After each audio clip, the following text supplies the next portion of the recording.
I'm like, no, my mama's coming. And I was like, the doctor said midnight. And the nurse was like, well, no, they told us to take you to Ellen now. And I'm like, but my mama's coming. So she had the doctor come in to talk to me, and she was like, and she was Dr. Maples, and I don't remember her name. She was the head of OBGYN. And she said, well, I don't want to be too tired to deliver your twins. And I said, I don't want you to be too tired either. So let's go.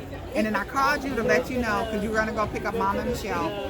She was, and I think you were like, can they wait? I said, no, she wants to go now. And then you were like, you didn't know this part, but you were like, are you okay? And I was like, I was crying. I was shaking my head. Guess what? I was crying. I was like, because you know, you go through the classes and you prepare, but when you start, because he was the one trying to come out, it was real. You know, I was 6 minutes. I wouldn't go back there. They were a minute apart. It was him. He was ready to come out. He came out. It was him. No.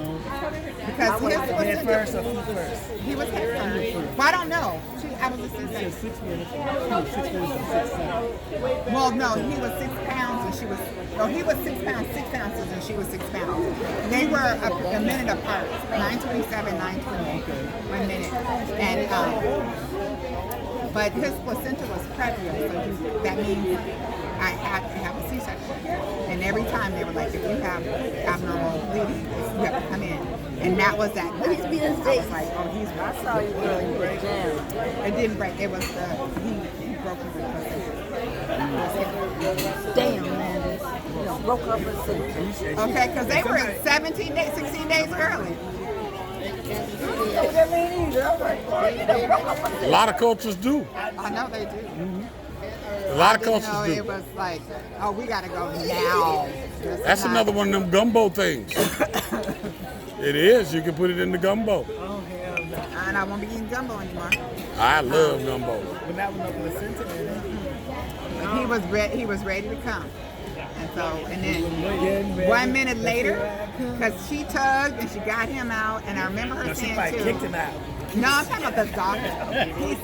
She said, oh, he's a beautiful baby. I remember hearing that. And then they say that to everybody. No. I worked in a NICU. Every baby ain't beautiful, believe me. Woo, child.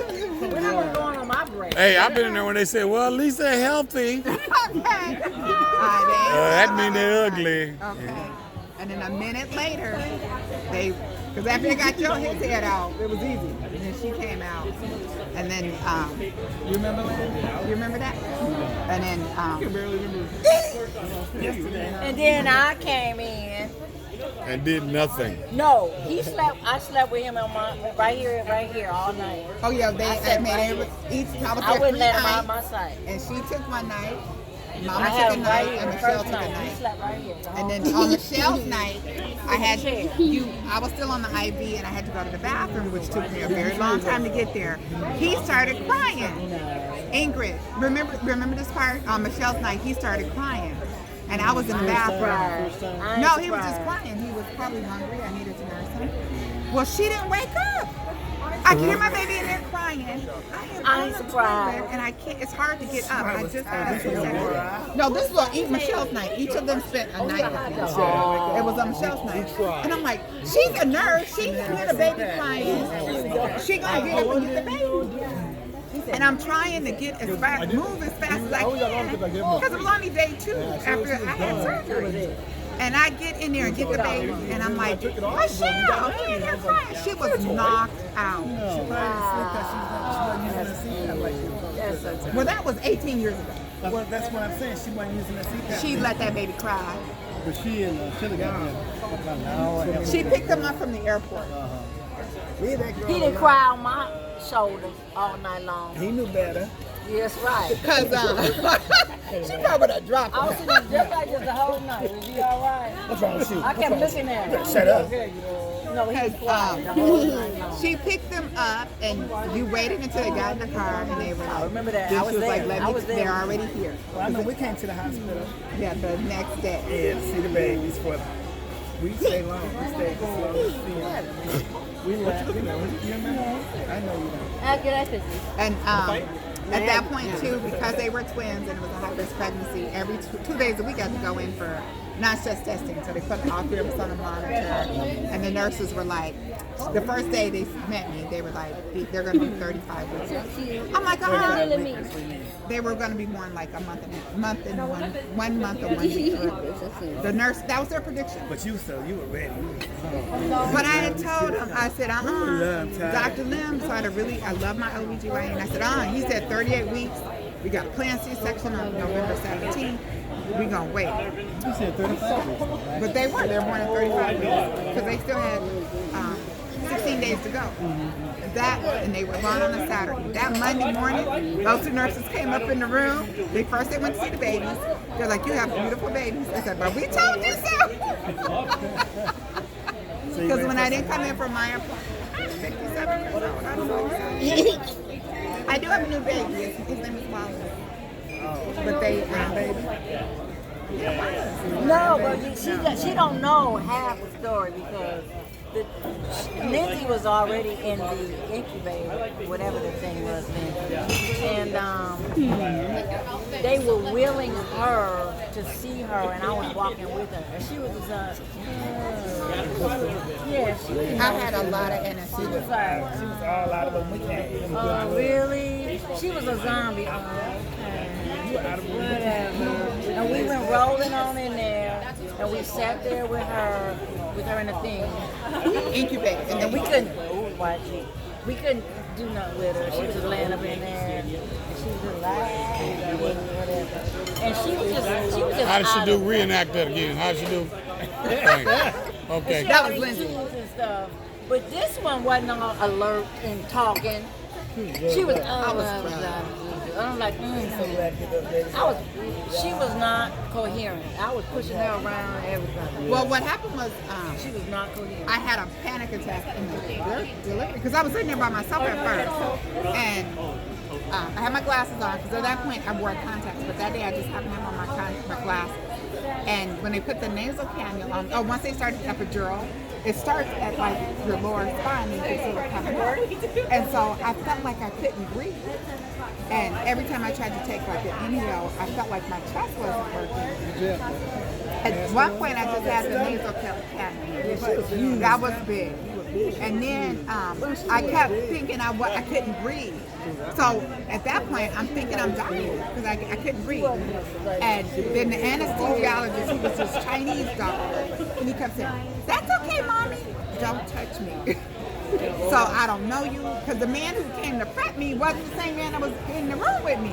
So he touched me, told me, "It's okay, mommy." And I took the nasal cannula off because I'm trying to tell them I can't breathe. Well, then he took the nasal cannula off, took my glasses off, and put a mask on me. So then he did put a mask on me. So now I can't breathe, I can't see. And I think I'm dying because I'm having a panic attack, and I never had one. So then I was hyperventilating. So finally, the nurse who I'd asked one of the nurses to stay over because she had been in there every time I thought I was going to breathe and take labor. Black nurse, she got in my face. She's like, "Mommy, you're sitting at 98%. You're fine." That's what I need. Thank you. That's what she wanted to stop me. Then I calmed down. But she had to like literally lean over the table, get in my face to tell me. Because she was like, "You know what that means? You're sitting at 98%. You're breathing fine. You're fine." Now shut up. And then, but what happened? But because I was panicking, he kept giving me more in the epidural. Oh, Lord. So by the time y'all got me, that's what it was. It's because I had too much in the epidural. So when they delivered them and they got them together, I remember seeing him. I do not remember seeing her. Because by then I was out. And then you wake up the next day? It was later that day, but they took me to yeah, she took me to the nursery to see her. She still didn't know what was going on. I was so out of it.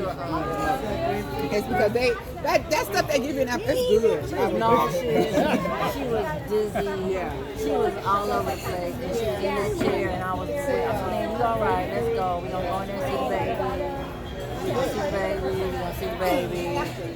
Yes, we're going to see the baby. And we went to see the baby.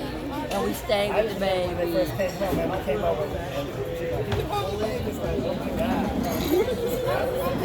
But remember, she didn't go home when he went home. Yeah, and she went home 2 weeks later. Because believe it or not, this is why I posted that too. She was a poor feeder. She wouldn't eat when she was young. And those pictures y'all see with them two together as newborns, we took him back to the hospital they were and 2 got weeks into old. the thing with her and took the pictures. He was already home. Yeah, because his picture, he was like 3 days old. Her picture, she is 2 weeks old, and then they're together for 2 weeks. Because they don't take the picture to their We posed that picture for Instagram. We brushed her hair. We like stick their hair down. Put him in there next. That was the first time they had been together. And when we walked into the room, remember? We walked into the room because Landon had been home alone for 2 weeks. He screamed bloody Yeah, murder. he was like, oh. When he could sense she was in the room, that was it. he was crying. And then he was like, she was staying with him. No, she was still in the hospital. No, she was in the hospital. He was home with her. She stayed in the hospital. And then, and that was the mama spoiled him rotten that first 2 weeks. Lindsay came home and that was it. She used to sit there and hold him all the time. He came to see him the next day or the following weekend, so he was a week old. And then he came back to see her. And then when she had her surgery, he came. I'll never forget. He came that night, the night she had her overnight surgery, and he sat in that room. And he scared those nurses so. He was like, okay, what's this? What's that? Y'all better take good care of my baby. And he was just like barking at them. And they were so scared when they came in here. But he sat in that chair right next to them. And you could touch her, but you couldn't hold her yet. It was cold. And he was like, nope, I'm not going to do that. And he just sat there right next to me. It was freezing, and I stayed with her. But what happened, you had to hand her off from in the hallway to the doors to surgery, and I was holding her. And I had to hand her off to the nurse. And they walked away. I was like, oh my God. No, this is when she went She into wasn't on the surgery. machine. At this point, they had prepped her, and I was clearing her. And they were like, okay, you can't go any further. You gotta give her to me. They just took her away. And they took it, and they closed the doors and left. And they told me to bring like a blanket, so she took care of a blanket that I made for her. And she just walked down the hall with the baby. And it was like 5 o'clock in the morning, because her surgery was the first one that morning. And then he was on Roxon. We were staying on Roxon. I was still living on Roxon. And he kept crying and crying and crying. And Mama was taking care of him. I kept running back to the hospital to see about her. Mama was at the house taking care of him. She gave him some food. Regular food? No, some Baby food. At 3 months, so that's still too early. But just no, it wasn't. This boy got quiet and ate all that food. And then she was mad. was so mad. He wouldn't be quiet after that milk. I was so angry. But it was like the 3 of them, it was Mama, Michelle, and Ingrid, was feeding him, and they wasn't going to tell me, and then she was the one who told me. I'm going to tell you what happened. I'm like, what? You gave him some baby food. They gave him some baby food. Yeah, baby food and formula. He was a breast baby food. And went and bought it, and with us formula. Yeah, that's what they Landon was did. big. Landon grew big. Landon was Remember, he was fat. like a little baby Buddha. You don't remember when you dropped it on his head? It's time to go. All right, let's go. You remember that, don't you? Come on, y'all, we gotta go. I remember that day because I was there too. Okay. You